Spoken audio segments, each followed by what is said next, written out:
going to start it off with one that I checked out this past weekend, and it's going to be The Running Man. And this is going to be the Edgar Wright adaptation of the Stephen King story.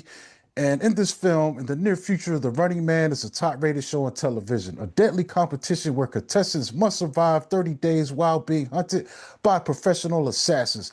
Desperate for money to save his sick daughter, Ben Richards is convinced by the show's ruthless producers to enter the game as a last resort. Ratings soon skyrocket as Ben's defiance, instincts, and grit turn him into an unexpected fan favorite, as well as a threat to the entire system. So, this film stars Glenn Powell, he's our running man. You know, if you're familiar with the Arnold Schwarzenegger version, he pretty much plays that same character. We've also got Katie M. O'Brien in this. She has a small part in this. We've also got Michael Cera, Jamie Lawson, Coleman Domingo, and Josh Brolin. So Coleman Domingo takes on the role that was made famous by who was that? Richard Uh Dawson.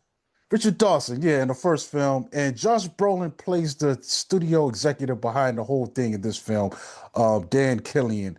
So it's kind of crazy because I don't remember this character being in the Schwarzenegger adaptation. They made it seem like Dawson was running the whole thing, Hmm.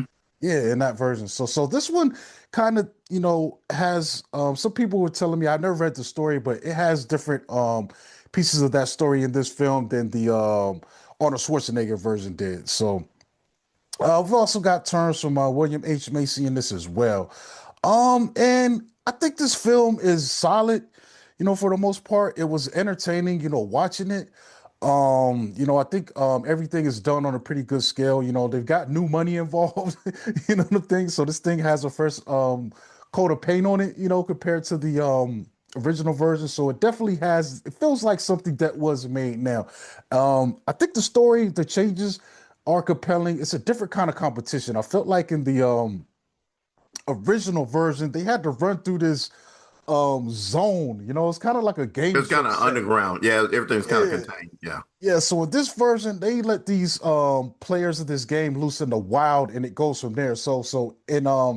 And it kind of incentivizes the public to get involved because they can get bonuses too if they spot, some of these contestants and alert the hunters, to their presence and whereabouts. But you've also got a team of hunters that's also actively pursuing them. So they've got to not only evade the authorities, they got to look out for surveillance. People with cell phones are kind of dangerous, and they're kind of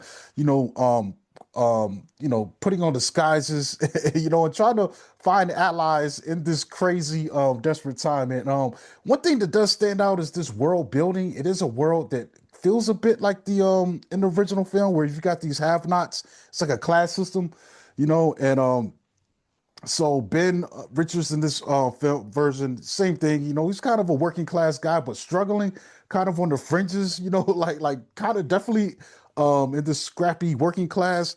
And that's the main conflict here. He's trying to get meds for his sick kid, so he enters this contest. It's the last thing he could do. He just got fired from his job over some bull crap.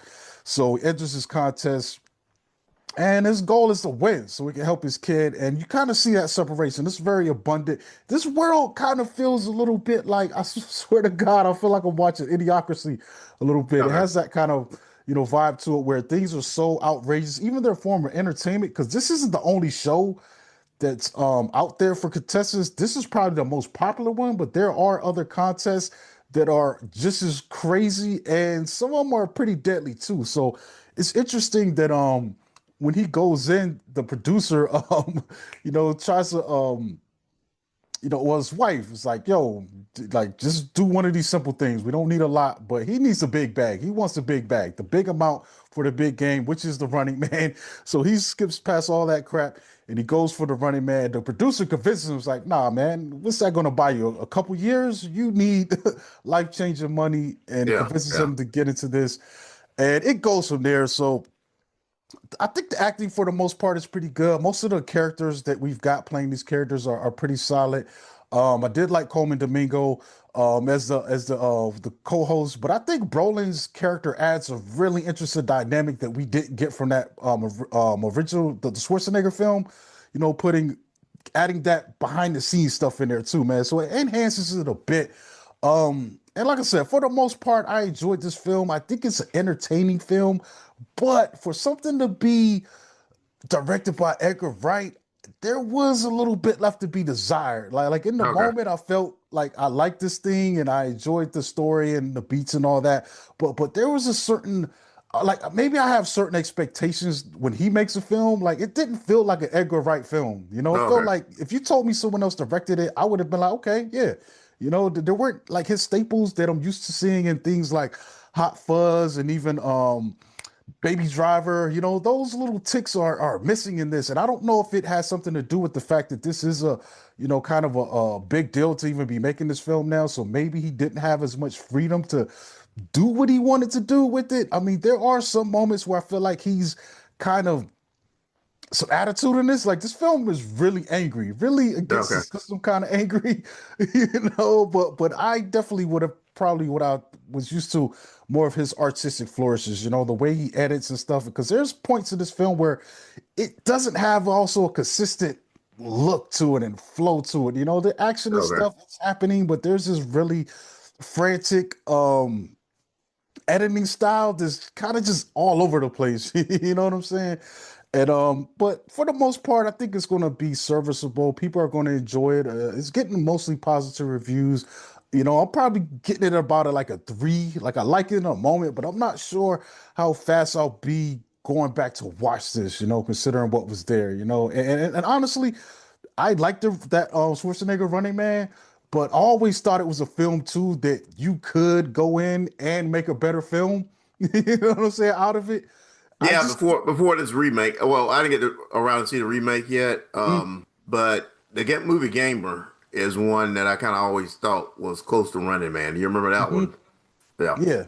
Yeah, yeah. So I thought this was worth revisiting. I don't think this quite dethrones that one, you know, as the ultimate experience because there are some stuff. I like Coleman Domingo in this role, but I don't think they wrote him as as meaty of a part as Richard Dawson have, you know, and maybe that's Okay. the difference because, like I said, in that other film, Dawson was completely running that game, dude. He was in charge, you know, even though he was just the host, he was calling all the shots in the background. He was the one doing all that stuff. Well, oh, the people will respond to this. Let's do this and do that. And that stuff is in here though. They do kind of harken upon the fact that they're manipulating some of the imagery, doing things to make the audience feel a certain way about him. You know, even going as far as deep faking, you know, some of his stuff. Those are some similarities, but it plays out a little bit different. You know what I'm saying? It's a film like like I have a hard time thinking of any memorable dialogue. You know, the action is good, but also like there's one of the posters that's out there, and we're like that didn't happen in the movie. You know, I was kind of Okay. hoping that was in there. You know, that little shot that they showed. But for the most part, it's solid, man. This would be afternoon back in the day, Saturday night rental kind of material. You watch it, you had a good time. You talked about it a little bit on Monday with your coworkers or your friends at school. But yeah, I don't think it's going to be one that's like, yeah, you got to go. Running Man was one of the top films of 2025, but it's solid. You know, it's pretty decent.